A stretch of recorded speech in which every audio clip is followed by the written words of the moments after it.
Hi, Monica. You can turn it up on the cabinet if you need to. It's dial number 2.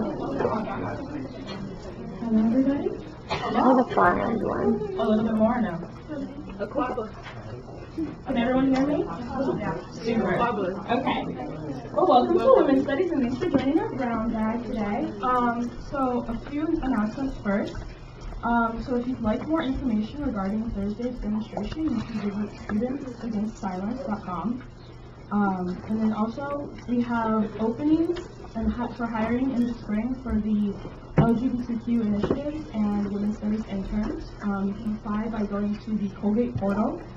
Tonight at 4:15 p.m. in Lawrence 105, Shante Paradigm Smalls performing Black Lives Matter on Black Bodies in Space. So that'll be really interesting.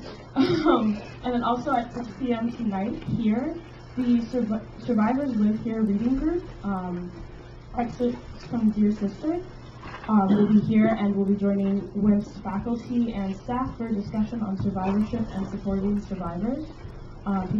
People of all genders are welcome, and no registration is required. Hard copies of the readings are available on that back table. Please don't take them if you're not going to come, but if you are coming, please take one with you. And also digital copies are on our Facebook page.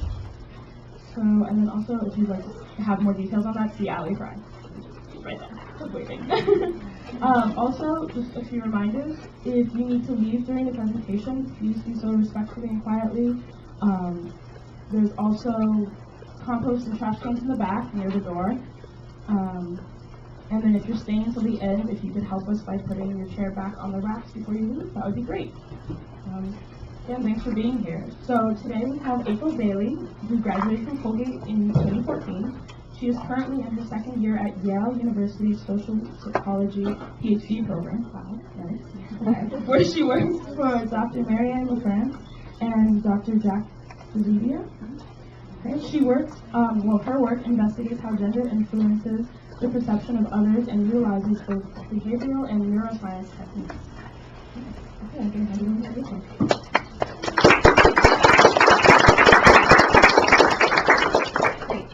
Thank you so much. I'm really excited to be here. Am I doing this is this okay? Okay. So as you just said, I am studying gender primarily at Yale, and I kind of have two lines of work. I'm going to mention the first one just because I'm not really going to talk about it today. So the first one is I'm interested in how your perception of someone else and their nonverbal behavior is influenced by their gender, just mentioning it in case anyone's interested in that. But then today I'm going to be talking about this question, who counts as human? So I'm interested in when gender affects your perception of someone else in a context where it really shouldn't. And this is a context where I think it shouldn't, because men and women are roughly half the population, but it still seems to make a difference, as we'll see. So while I was here, I just want to give you a little bit of a sense of kind of where I'm coming from. So while I was here, I was a psychology and women's studies double major, and at Yale I'm continuing in their psychology program, but I'm also taking some classes in their women's gender and sexuality studies program. So I'm continuing with kind of both aspects. And I'm doing this because I think that they're a really nice complement to one another, especially because I study gender. So what I really love about women's studies is it's interdisciplinary and really embraces complexity. There are really nuanced and rich theories about what is gender and how it affects us. And I really appreciate in women's studies that it can embrace the complexity both in theory but also in individuals, so it can embrace how people of the same gender but different in other identities don't always have the same experience, so can really embrace intersectionality. And what I appreciate about psych is its ability to kind of isolate variables and look at them separately and therefore begin to tease out cause and effect relationships. And what I really like about this, particularly in the realm of bias, is that a lot of people do not have kind of conscious access to their bias. And the methods in psych allow us to expose that bias without just kind of asking someone, because most people would self-report that they're not biased. Okay, so to get at that, I wanted to start with a conversation that I recently had with a colleague, and we were talking about gender bias. Well, I was talking about gender bias in the sub area in our department, and I was saying that I noticed gender bias. He disagreed and wanted me to prove it. So I could provide kind of structural explanations for why at an institutional level there might be more gender bias in this area than in others. And I could provide anecdotes about specific things that had happened that made me think that gender bias here was a problem. But he could always kind of reframe my anecdotes or provide counterexamples for why actually there was no bias. This was very frustrating and made me sad because it left us at kind of a stalemate, and I'm sure there are people in the audience who've had kind of similar conversations. So what I like about data is if I had been able to say, actually, we measured gender bias, and based on this standardized measure, people in the sub-area do report or do come up as being more biased than in other areas. This might have led to a better conversation where he might have asked, well, why is this happening? In which case I could have tested the structural explanations that I mentioned earlier, provided more data, and which might have caused him to say, well, what can we do to fix this? Which would have made me happy because now I think gender bias is a problem and now we're moving forward. Now this is an optimistic portrayal. It's quite possible that despite seeing the data, he could have pretended like he didn't see it or just ignored it. Or even if he acknowledged that the data did indicate that there was gender bias, he could have told me that it didn't matter or he didn't care, or women are worse than women, or than men, so it's fine. Okay, but optimistic version for the sake of my sanity. Okay, so today I want to talk to you about a particular form of gender bias called androcentrism. And I do want to kind of preface the talk by saying that I'm going to talk primarily about gender and like just gender. Some of the measures, as we'll see, we do have some indication of kind of how participants are responding with regards to other identities, including race. So I'm happy to talk about that during the Q&A, but I'm primarily interested in gender, so that's what this is going to focus on. I do think, too, I wanted to say this is an exciting time for thinking about data and what data can tell us, because I know you guys are currently engaged in a lot of activism around sexual assault and sexual assault policies here at Yale. We're very much engaged in activism about racial issues on campus, and undergrads particularly feeling oppression. So that's the backdrop, right, to all of this. Okay, so androcentrism, you might have encountered it not just in psych, it's not a psych-specific term, and as the term implies, it just means the centralizing of men or male things. I like to think about it as, rather than like men being better than women, which is a particular form of bias, but not what we're talking about, it's that men are, and women are kind of something else. So this idea has been around for a long time. There is this quote from Sir William Blackstone, who was like a 18th century judge, saying that the very being or legal existence of the woman is suspended during a marriage, and he's talking about this thing called coverture. So it's just this idea that when men and women get married, they become one, and by which that's meant that the man continues to be a person and the woman's legal personhood is subsumed under his. So Freud also, in a surprisingly self-reflective moment, we have been in the habit of taking as a subject our investigation of the male, right? And this is a problem, and not just in psychology, in a lot of the sciences, that this connection between maleness and who counts as the subject. Okay, and then we have a recent Humans of New York. It's hard to talk to girls. I try not to look at them as girls and look at them as people, but it's hard because they look like girls. So stressing a disconnect between the concept person and the concept girl. This has also been critiqued for a while, so it's not like I'm the first person to notice this. So Victoria Woodhull is this awesome 19th century activist. She spoke before Congress and says the Constitution which declares that all people are citizens, and she's making the point that people are citizens can have the vote, women are people, women should have the vote already. Her contemporaries, of course, did not agree, but she's resisting that disconnect that we just saw. De Beauvoir, of course, the man represents both the positive and the neuter, so the positive being the more kind of traditional form of gender bias, and the neuter being what we're talking about, androcentrism, even though she doesn't use that term. And then, so Dr. Sandra Benn is this psychologist, recently passed out of Cornell, And she says that the man is treated as human and woman as other, and defining androcentrism. So pulling on de Beauvoir's concept of the other in her definition. And Ben brought this idea really into psychology, which prompted researchers to say, okay, this seems like a thing. Can we quantify it? Can we measure it? So there's this study by Alice Isley that I'm going to describe for you because I think it does so very nicely. It's this classic 1980s study. They had participants rate nationalities on a bunch of traits.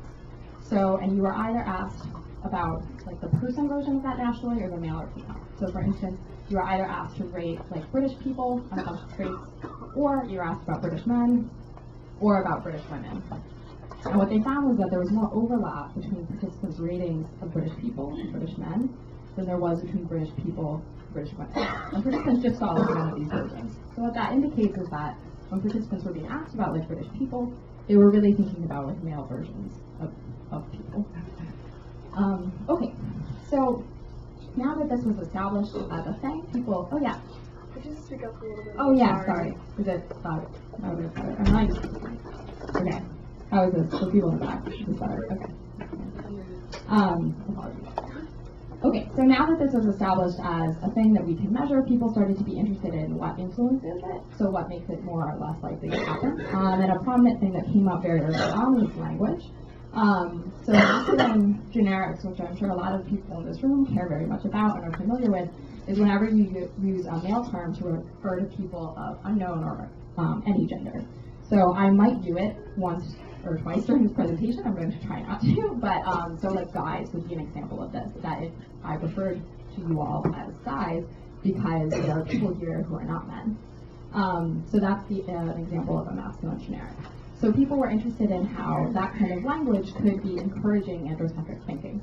So what they would do is they would present participants with masculine generics, so like guys or like the singular third person he used generically, or these alternatives, which I'm going to talk about a little bit more in a minute.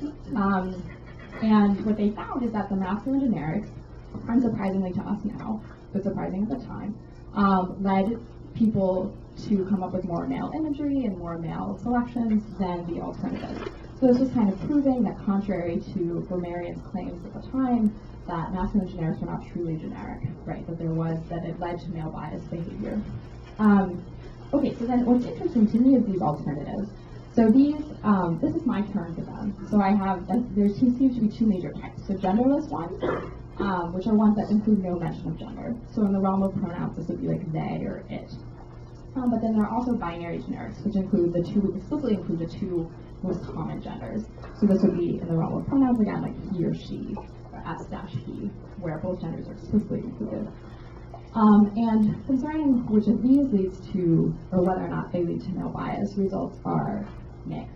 So a lot of studies don't even look at them. But what we know based on the Esley study that I just described to you about nationalities, where person led to male bias, we might expect that even genderless generics, where there's no mention of gender, would also lead to male bias. And then another important influence is participant gender. So some studies find that men are a little bit more likely to do this, especially when they're asked more explicitly about it. Okay? Cool. Yeah, and feel free to let me know if I'm not being loud enough, but also jump in with like clarificatory questions at any time. Okay, so moving forward, I was interested last year around this time in returning to this question. So do people behave in androcentric ways? We think yes, based on the previous work, which is just measuring it again. And then getting at, so if so, who and under what conditions? So trying to get a better handle on what influences this. With the aim, the ultimate aim, I'm turning my cards to you, I'm not unbiased, with the ultimate aim of trying to reverse androcentrism and make it not influence people's decisions. Okay, so I'm going to present 4 studies to you today. The first 2 are both dealing with language and behaviors with a special emphasis on the genderless generics, so the ones that don't include any mention of gender and how that compares to the binary, where both men and women are explicitly mentioned. And then I'm also going to present a study where we looked at this in kind of a more naturalistic online context.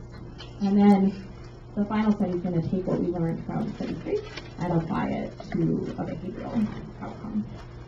I want to take a minute to talk about samples too. I know there are people from a lot of different disciplines in the room. Psych and also other kind of more larger quantitative approaches have a particular approach to samples, which is that we tend to collect pretty large samples that wash over kind of individual variation. So even when we talk about individual differences, which people do in psych, what we mean is that like subgroups of the sample, not like a single participant usually. So there are people in the studies that do radically different things than what the majority does, but we don't really look at that and focus on that. And the reason for that is because we use statistics to help us understand how meaningful our finding is, and you can't run statistics on a single sample. But I do want to give you a sense of kind of where these people are coming from. So we had some Yale undergrads participate in study 2, but it's mostly online samples, and we use Amazon's Mechanical Turk platform. And they are about 70% white, which is not unrepresentative of the population. I just looked at the Census Bureau, and it's about 77% white. The age distribution is also pretty representative. We have about 35, and the gender distribution tends to be about half, so 50. They do tend to be a little bit more liberal, a little bit wealthier, and a little bit more educated than the general population. So keep that in mind when we're looking at the results. That's like who's taking the survey. Okay, cool. So, study 1. So we were interested in kind of just getting a very straightforward measure of androcentrism. So we came up with this idea of asking them basically to select representatives.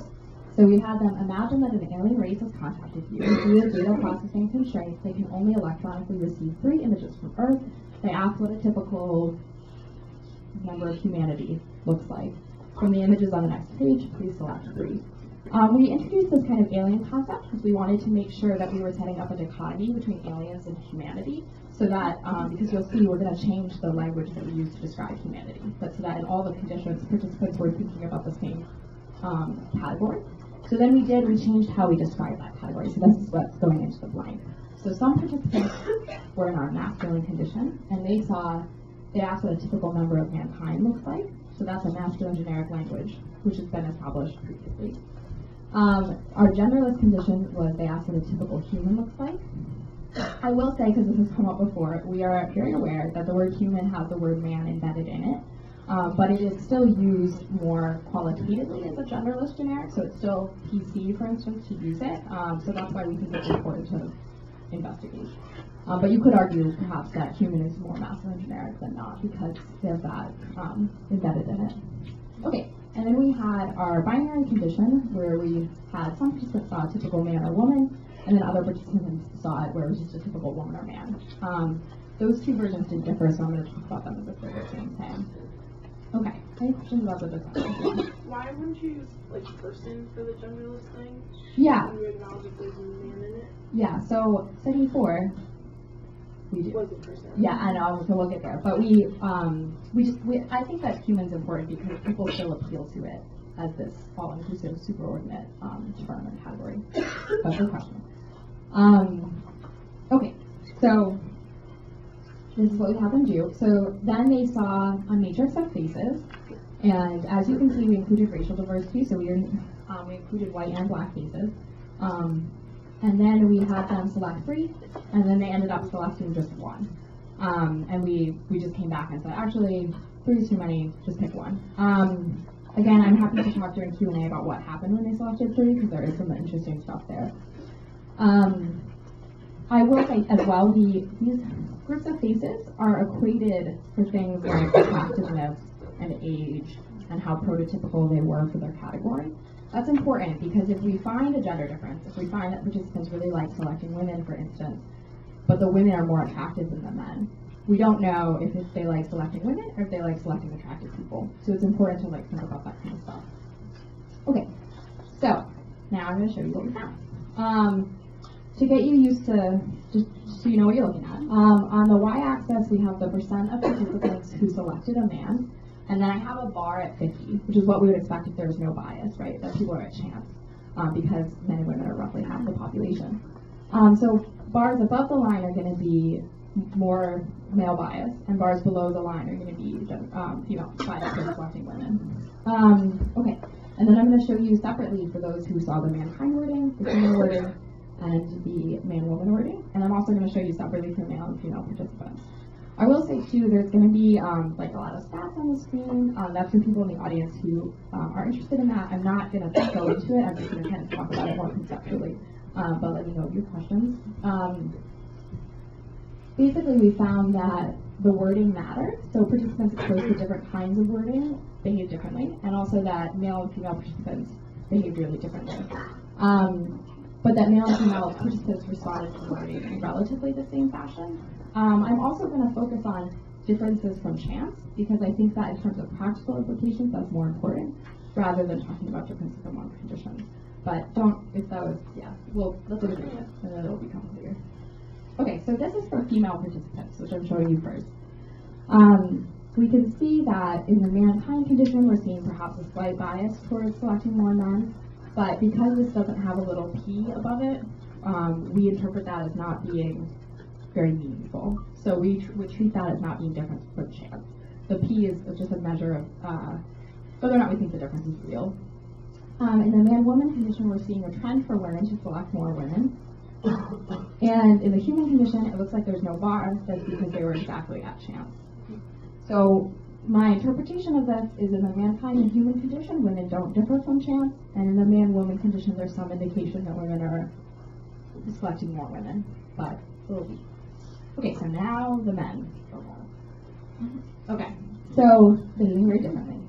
We can see in the man-woman condition, men are kind of in the same direction, but it's not different from chance. And then in both the mankind and the human condition, significantly more men are selecting a man as representative. We think this is particularly important in the human condition because we're not that surprised about that in the mankind condition, because mankind has been shown to lead to male bias in the past. But we think it's important that for male participants, human is leading to a similar pattern. Okay. So what's our takeaway? Oh, sorry. Okay, study 2. So study 2, we did a very similar thing. So this is the exact same prompt, so I'm not going to read it again. But we just dropped the other two conditions. So we just looked at all participants now were asked about a typical human. And we did this because we thought that was the most interesting finding, and we wanted to make sure that we would be able to find it again with a new sample. So we were expecting to find exactly what we just found. So I'm going to show you the graph in study 1 again. And we're expecting to find just in the human condition. So we didn't ask about the other two. So we should find that male participants, significantly more of them are selecting a man, female participants don't differ from chance, and that it's about like between 60 and 70% of the men are doing this. And that's what we find. So again, this is so new sample, but same design. Significant, about 70% of male participants are selecting man. This is different from chance. Female participants, again, are right at chance. Okay, so now our takeaways from study 1 and 2 is that there does seem to be this humanity equal male bias, specifically mankind, and importantly, human led to this, unless you were a woman and then you didn't, there was no evidence that you do this. And unless for male participants, if they are explicitly reminded of women via the like man or woman wording, then they stop doing it. Yes. In that one about reminded of the woman by the man woman wording, it shows that for both male and female participants there's a female bias. Why do you think that's the case? Yeah. I think that so I have to be careful. So when you combine male and female participants together, they are different from chance. But when you break them up, male participants aren't different from chance, so you could argue that they're at chance. But I think that people overcompensate. I think that they're like, oh yeah, women do this too, and so do it more. But to be seen. Yeah, good question. Okay, so moving forward, we wanted to take this to a more naturalistic setting, and we chose the case study of online avatars. So by avatars, I don't mean like when you're playing like a role-playing game or something like that. I mean when you sign up for a social media website, they give you, and you choose not to put a picture of yourself, they give you a picture, right? And I thought that was a particularly interesting case because those images are intended to represent people regardless of their demographics, because the site doesn't know what your demographics are when it assigns you an image. So I thought this was a particular interesting case because they should also similarly not be biased.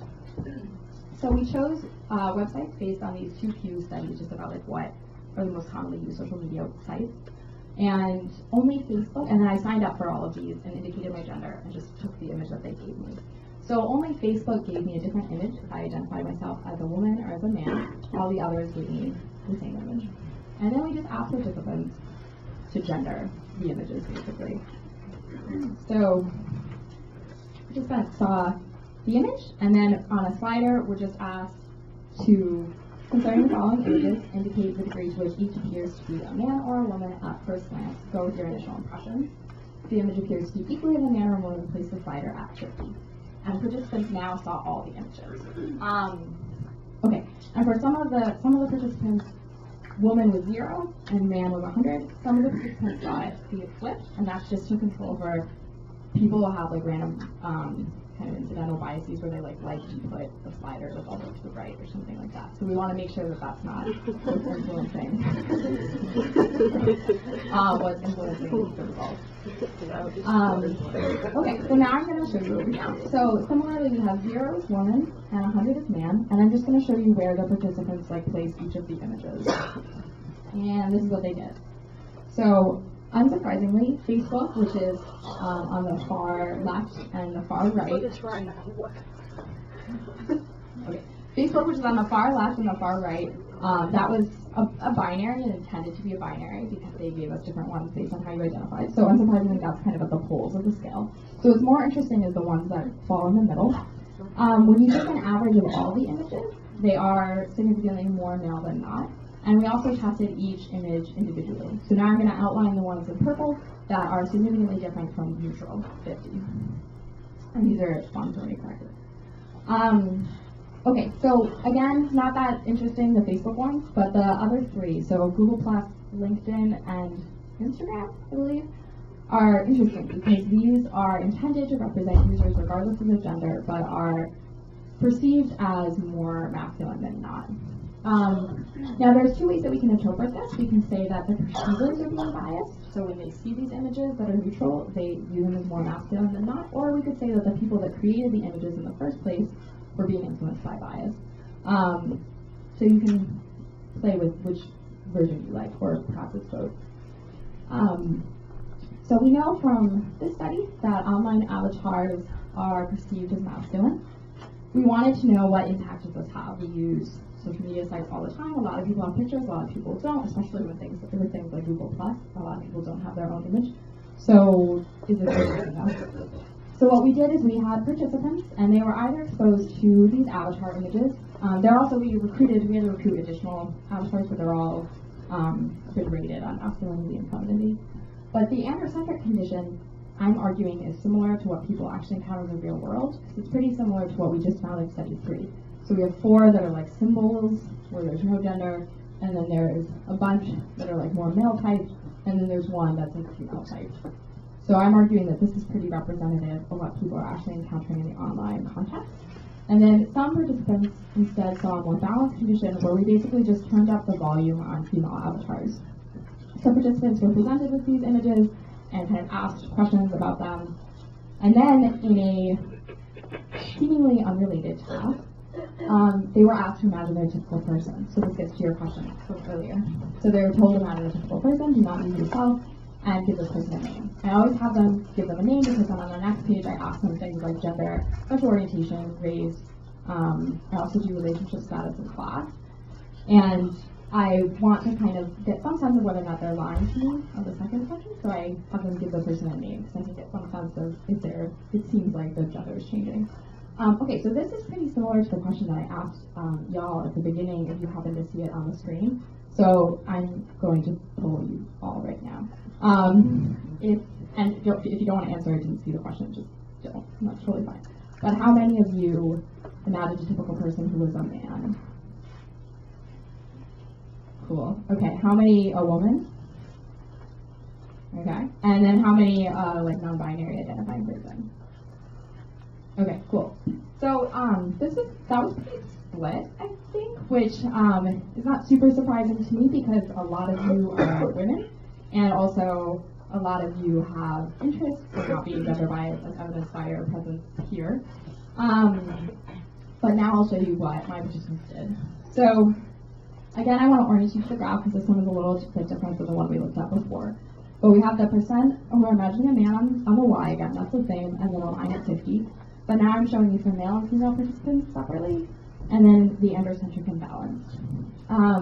Okay, so first I'm going to show you for the androcentric condition because we think that's pretty similar to what people are actually like encountering online in the real world. And this is what we see. So female participants, again, look like they're not there because they're right at chance. And male participants, like almost 100%, it's like 98, of male participants imagine their typical person as a man. Why is this so much higher than what I showed you before? I think it's because before when they were asked about the images, gender was like that women are there was primed by the images themselves. Here it was just asking them about a typical person, it's a little bit more abstract. So I think that's why we're seeing it so much higher. Okay, so now I'm going to show you for the balanced condition where we turned up the volume on female avatars to see if this influences behavior. There is some indication that it does. So female participants were again not different from sham. And there was some indication that male participants were a little bit more affected by this. The effect's marginal though. But male participants in the balanced condition do this less. Still really high, still different from sham, but they are now a little bit under 90%. So it does seem like that had some influence on them. Okay, the takeaways from study 4, humanity equals male, specifically the term person leads to that response. Unless participants were living again, and if they were reminded of women via the balanced avatar condition, they did it a little bit less. Okay, so now if I was having a conversation with my colleague and I said that I noticed this specific form of bias, androcentrism, and he wanted me to prove it, I could provide some evidence. So I could show from study 1 and 4, we know that people are more likely to select a man to represent humanity, to perceive gender-neutral online avatars as masculine, and to imagine a man as a typical person. If you wanted to know why this was happening, we have some indication on more work needs to be done, for sure. We think that this happens when the environment does not explicitly remind people about women, and when people's own identity does not discourage it. So female participants just didn't show this bias, which is also surprising. And then if he asked what can we do to fix it, I would suggest that we should use gender plural representation rather than male-centrics or even genderless ones. Now I acknowledge that this is a really local solution, so this is in a specific situation if someone's making a selection. It seems, particularly if that person is a man, it seems good to explicitly remind them via gender plural language of representations that there are other people besides men. And I'm being a little good, but and I think this is important because a lot of times PC kind of languages and pushes are pushing towards genderless representations, which I hope at some point we could get as a society to a point where genderless representations, person, human, led to kind of equal thinking about people regardless of gender. But because we're not there yet, this is my local solution. But I do think genderless ones are often appealed to as being PC, and it seems like perhaps they're not as PC as we would, not as inclusive, sorry, that's a loaded term. They're not as inclusive as we would hope. Okay, great, so I pretty much at the half-hour mark, I'm also done. So I welcome your questions. I also have some remaining questions that I put up. These are just things that we're thinking about moving forward. We can talk about these, we don't have to talk about these, I'm happy to talk about whatever you all want to talk about. So thank you.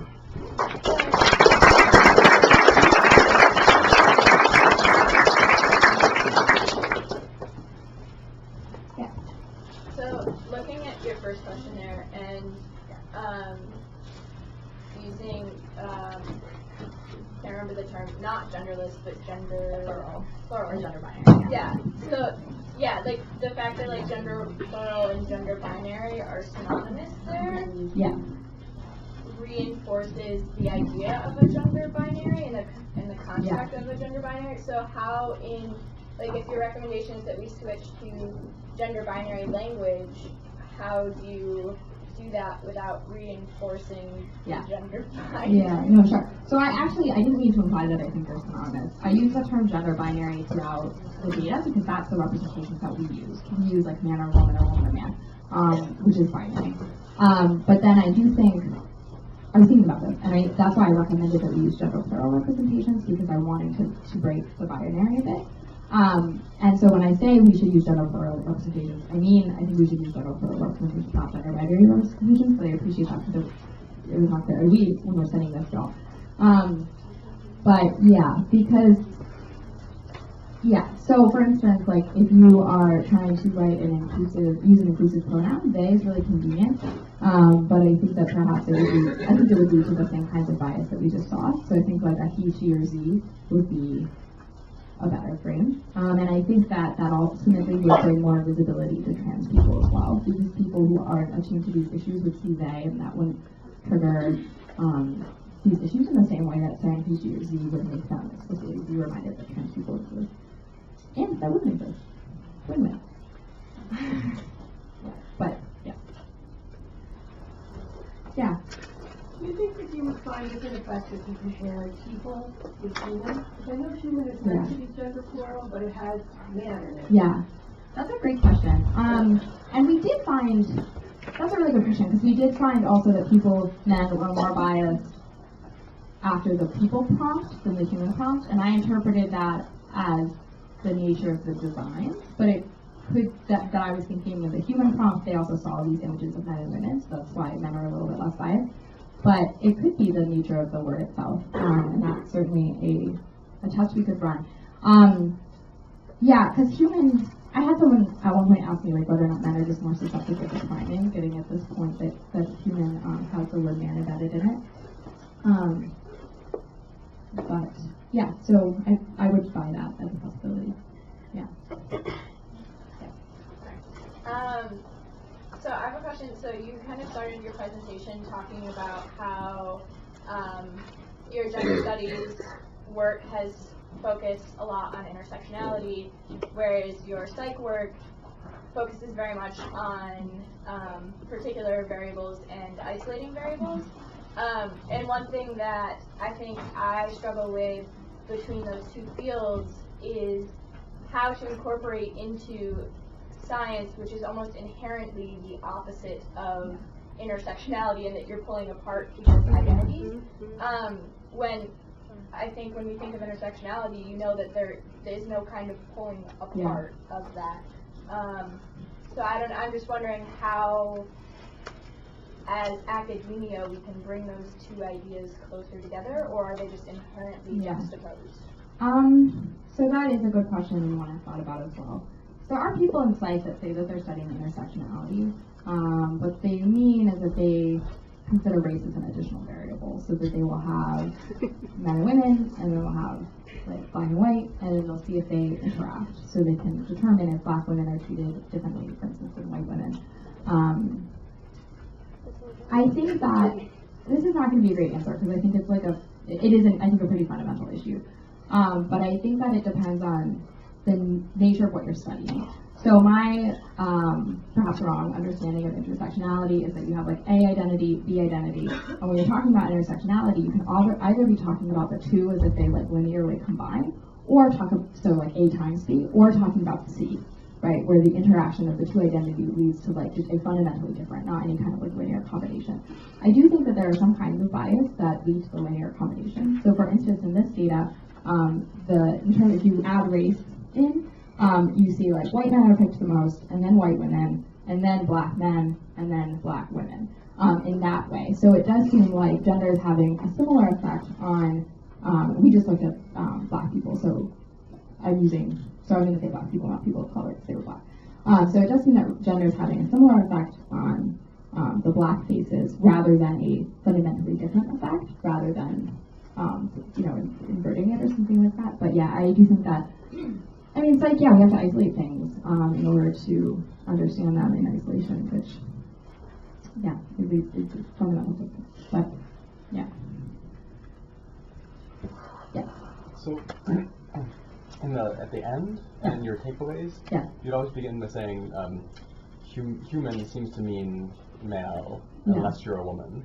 And then it's Yeah. like people think, and I wonder, is it really that human means male unless you're a woman, or that men are the problem?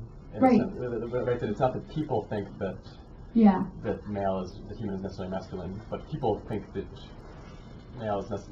that human is gender neutral, Yeah. and men are reversed. Yeah. So this is an important question, and also one because it's also quite possible that women do think that human equals male, but then they correct because this study allows for correction, or it could be that men think that human is gender neutral, and then they correct up, right? So that we don't know, and we don't know. Sorry, that was not clear. But it could be that women are suppressing bias, or men are actively increasing bias. And we don't know which one it is from these studies, and that's definitely something that I'm interested in investigating further, because it could just be that everyone is androcentric, and women's in-group favoritism, because their own identity, causes them to actively resist it. But yeah, that's a good point, and the way that I'm framing it was perhaps a little androcentric in and of itself, by saying, human equals male except women, right? Yeah.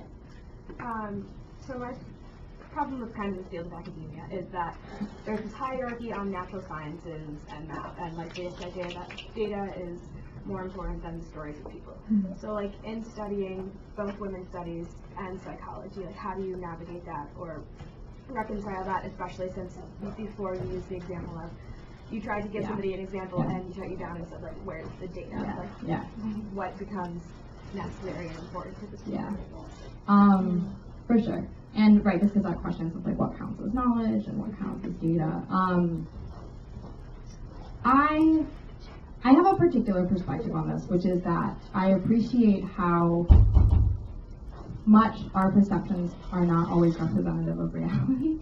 And and it gets contentious when we start talking about things like bias, but so there's something called like the autokinetic effect, which is that when you're in a dark room and you see a light, you think the light moves, even when the light is fixed and you know it's fixed. So I think that it's just hard for us to really see what reality is like. And so in the realm of bias, it's hard for people who are biased to realize that they're biased because they just don't think that they are being biased because consciously they're not.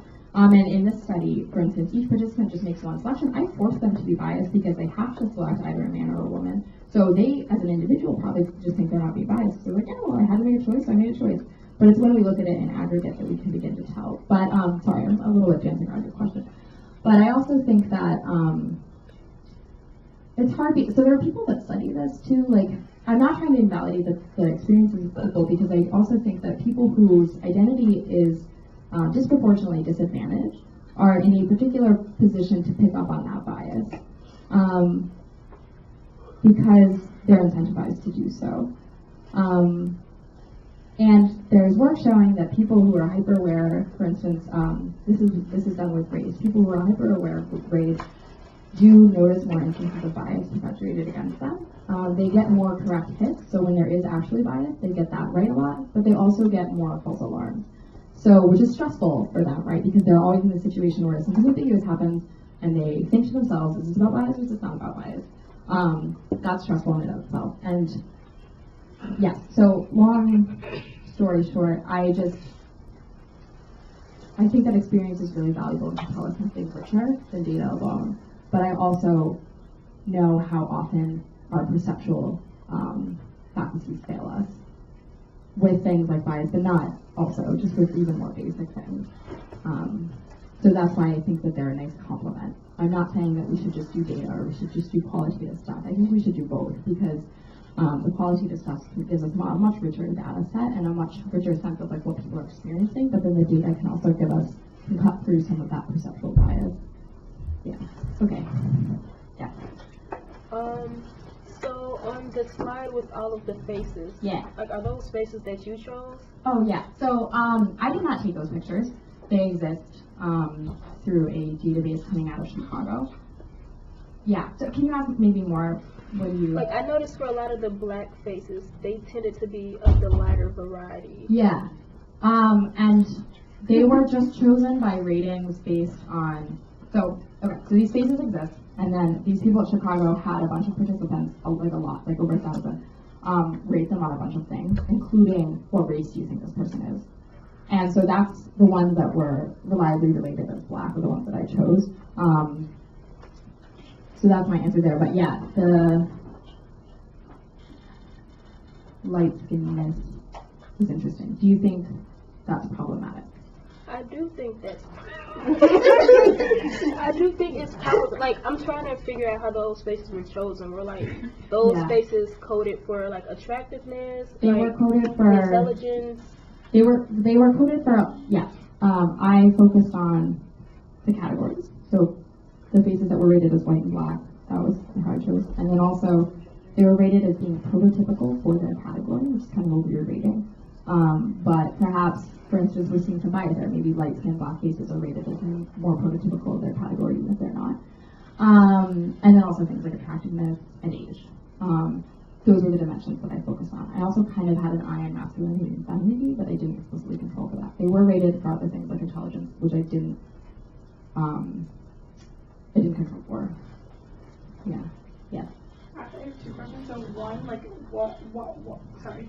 Was there, like, a conscious decision not to, like, choose people from, like your community specifically and, like, just take headshots without, you know, like, without names or, Yeah. like, have participants for that? The decision was that I would not be able to get as good norming data as already existed. So, like, if I just took pictures and had them rated, like, I thought that the strength of the Chicago Face database, which is what I pulled them from, was that the ratings were so extensive that they had so many, like, over 1,000 participants giving feedback. Yeah. And then also, since the participants that participated were from all over the country, they weren't from, like, my community, I didn't think that it was particularly important. I thought it was more important to get, like, more generally representative people. Yeah. And then my second question is, how do you, like, even though this focus is on gender specifically, how did you, if you did, control for, like, racial bias? Or, Yeah. you know what I mean? So, like, So- you ask specific questions about, like, your participants' own gender biases, but, like, even in, like, asking that question and, like, people's, like, how, you know what I mean? Like, racial bias of, like, who is representative of, like, a person, like, Yeah, human or yeah. whatever, and, like, how do you control Yeah, that? we don't. So, and there, we do see a main effect of race too. So most participants are selecting white faces as representative. Unsurprising, but depressing. Yeah, and it doesn't seem like this is driven by in-group bias alone. So, but it's really hard to. About 20% of my samples people of color, and so that's not really large enough, especially when you want to look specifically at black participants. What I'm saying is, the people of color are not doing this as well. So it's not like people. It's not that people are picking people that are representative of themselves. There's a just general, like, pro-white bias.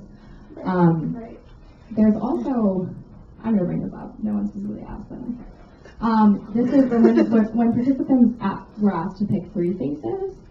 We find this kind of interesting, weird thing, which is that the plurality of participants are selecting a white man, a white woman, and a black man. And then the next rung is a white man, a white woman, and a black woman, and then everything else is just kind of scattered. This isn't, people that know this work, it's not particularly surprising because the way I'm conceptualizing this is white man, representative person, white woman, representative woman, and black man, representative black man, right? This has been written about, since the second wave.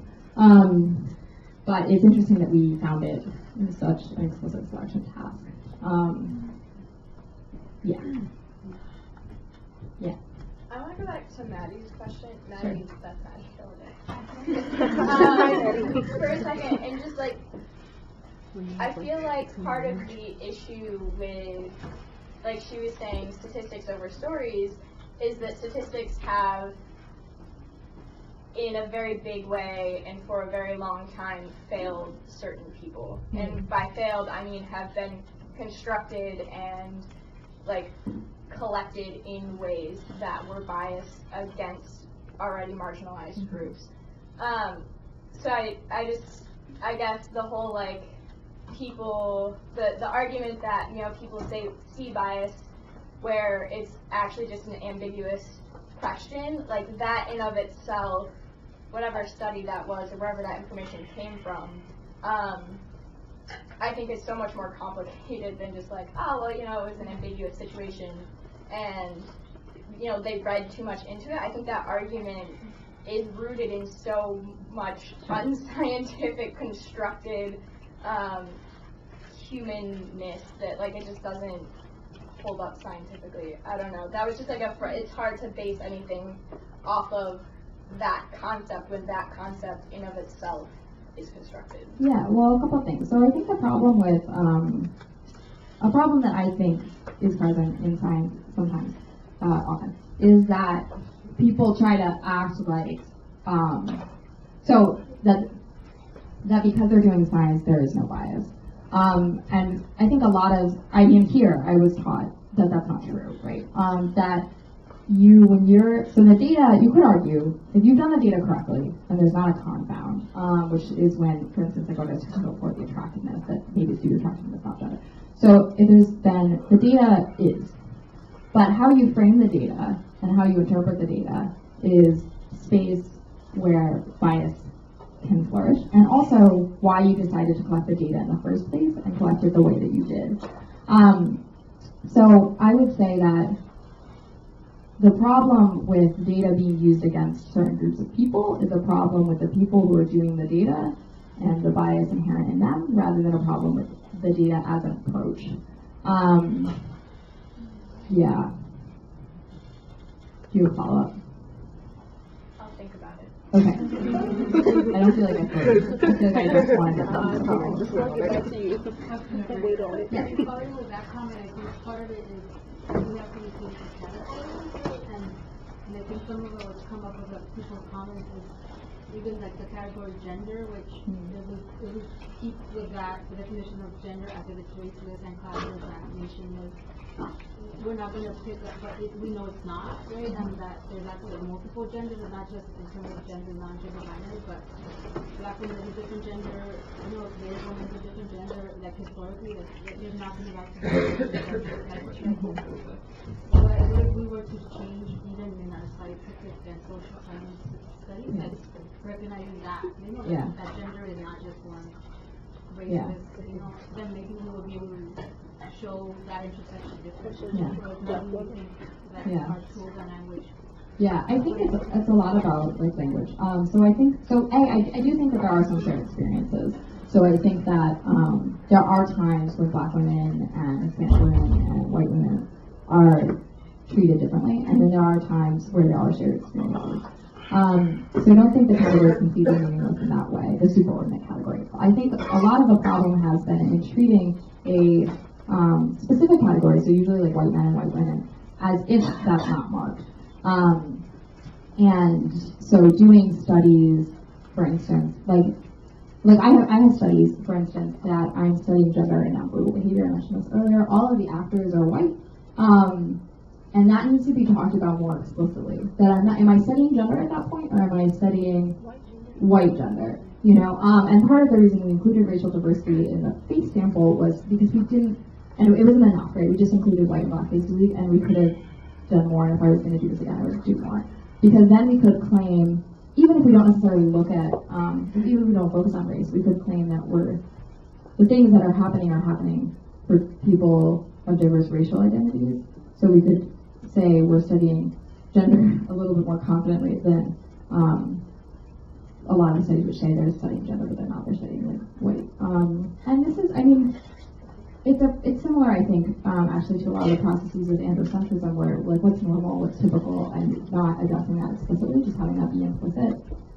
Studies still use exclusively male participants, and then try to say that this is like a general process, right? And to me, that's similar. I have never seen a study published that uses exclusively female participants where gender was not of primary interest. And I think it wouldn't happen, because I think that the editors would say, why do you use only female participants? And that would like be an issue. But when studies use only male participants, it wasn't an issue because of this. But I'm talking about it in terms of gender, but I think it's a similar point that when you, about who's typical, who's normal. Yeah. Okay. Any others? I have a question. Yes.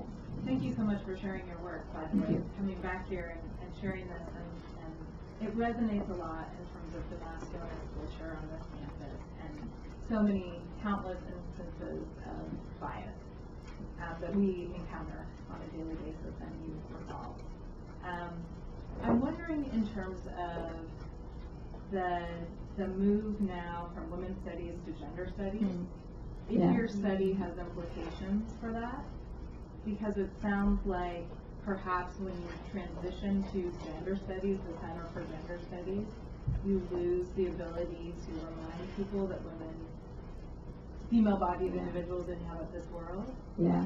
And so what do you think the implications are for that move? Yeah, that's interesting, and I hadn't thought specifically about this, and I remember Lindsay Sturger's project when I was here on this issue. It's an important question. I mean, gender, I think unfortunately, actually, gender still has, it used to be, for instance, that women were called like the sex, right? So that when you were talking about sex or gender, you're talking about women. I think that's still kind of the case, so I don't know if we would get I don't know if you change to gender studies that people would, I think there would still be like, people would think that this is about women more than it's about men. But I do appreciate the point that you're making, which is about visibility too, and having the significance of the women's center, being the women's center, not the gender studies center. And I think, I mean, people, we talked about this with Lindsay, people have moved towards kind of bigger titles, which can allow women's gender sexuality studies, which can allow the visibility of women, but acknowledging that this is more than just about women, and in fact it's also about sexuality, which is, related but very different than gender. But yeah. Yeah. Yeah. I have another question about pronouns. So you quoted Simone de Beauvoir, Yeah. Which is a great choice. But so something that's unique about Simone de Beauvoir is that she's francophone, and a lot of kind of the conversation we've been having is very like anglicized in that we haven't talked about how neuters being inherently masculine in a lot of languages impacts their perception of gender in gender neutrality, given that so in French, for instance, you would conjugate everything, well not conjugate, you would accord everything in a masculine way for gender neutral terms, or non-gendered or neuter terms. So how does that impact perception? So of gender? there is some work on this. It's really hard to study this because you can't isolate it. So you can't look at people who speak French, people who speak Spanish, and people who speak English. And there are others. Arabic, I'm pretty sure, has a true gender neutral singular third person. So they're like, it is not weird to apply to a person. But it's hard to, my impression is that people don't really study it that much, and it's hard to draw conclusions because there's, you can't extrapolate the language from the culture. And there are a lot of other cultural factors that are going on. So it's hard to say, like, people who speak Arabic are less English-centered than people who speak Spanish, which is more gender-typed, because there's just so many other factors. But I do think that those are really interesting questions, and I think that we are. But there's also, there's a lot of debate about how much, like, language changes our structure of thinking, and there's a lot of people who think it has a huge influence, and people who think it doesn't really matter. I'm just speaking now about my opinion. I would tend to think it would matter, but that culture is just the more proximal influence impacting people's level of bias than their language. Yeah, in this case. Does that answer your question? Ish. Okay. That's what you got. Yeah. So to follow up on that, there is some evidence that within French, for example, French children will differentiate genders earlier than English-speaking children they're not forced to code gender linguistically. And so it's an excellent point that the structure and the forms in the language can push at an early age these categories that may not develop as quickly if you don't have it. Exactly. Any other questions?